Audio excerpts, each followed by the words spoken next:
I really love video games. I believe many of you will agree with me on that. I think it's a wonderful medium that can give a very large variety of experiences, from fun high-score based arcade games to gripping emotional stories. There are so many types of games for so many types of people. There's one type of game that I'm personally a really big fan of. It's not necessarily my favorite kind, but I find these games incredibly fascinating. This type of game is what I like to call a small exploration game. Now, what do I mean exactly by small exploration games? What is my definition?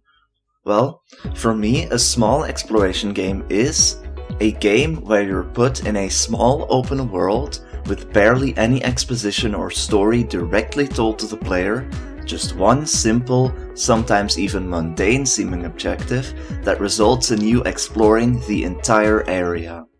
I hope that made things clear enough. There's 3 games that I have in mind that fit this definition: Off-Peak, Sludge Life, and Babdi. I'll be talking about each game individually and applying my definition.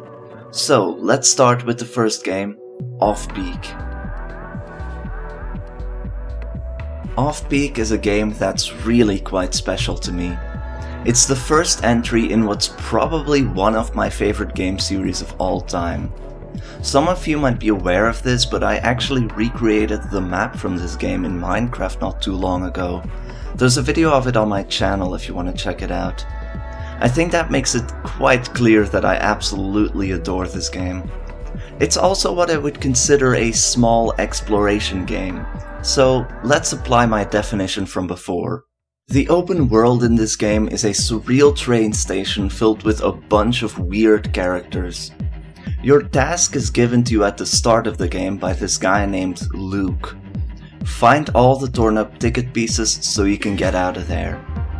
These pieces are scattered around the whole map, so you'll definitely explore the whole thing while playing. There's not much story directly given to the player. You just walk around the station, find ticket pieces, talk to the weird characters, and maybe even steal some stuff if you're a horrible person. I do this every playthrough. The dialogue from all the characters is also really great. It's very enjoyable to read and really gives you some insight into the world and characters of this game. You also cannot talk about this game without mentioning the music, because my god, the music is amazing. It has this wonderfully unique sound to it and fits amazingly with the game's surrealist world. I absolutely adore it. Anyway, that's about all I have to say about Off-Peak, so let's move on to the next game I want to talk about, Sludge Life. Sludge Life is quite a unique game as well. I don't have as much of a connection to this game as I do with Off-Peak, but I still had a blast playing through it. And just like Off-Peak, this game fits my definition of a small exploration game. So let's see what this game is all about. The game is set on an island on a sludge-covered planet, full of corporate branding and a whole lot of odd people. You play as a graffiti tagger, and your task is to simply find and tag all the graffiti spots. There's also other collectibles like banana slugs and shrooms to find. You'll definitely explore most of the island if you play from start to finish, and there's 3 endings depending on what you do in the game. Most of the game will be you walking around and platforming through the island. And just like in Off-Peak, it's fun to just talk to the characters here to find out more about the world you're in. It's also got such a unique style and sense of humor, which makes it super fun to play through for me. Now that's it for Sludge Life, so let's move on to the last game, Babdi. Babdi is the most recent game in this video, since it only released back in December of last year. And even though I haven't spent as much time with this game as the others, it has really stuck with me and I could not stop thinking about it for a while after playing it. And can you guess? It's another game that I would label as a small exploration game.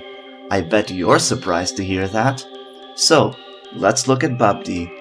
This game takes place in the surreal, brutalist city of Babdi.